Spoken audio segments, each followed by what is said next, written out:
Dahil sa sobrang init, na dito po tayo sa parking lot ng mga motor.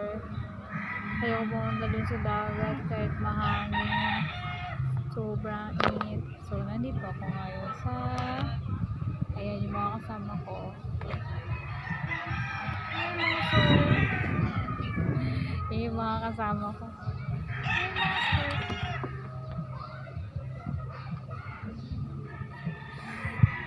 Yung sobrang init. Kainit.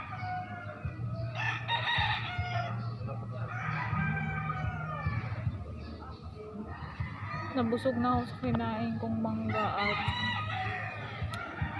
at bayabas. Oh, dami isda nalutang. Grabe. Ayun, may isda dun. May nakikita ang isda.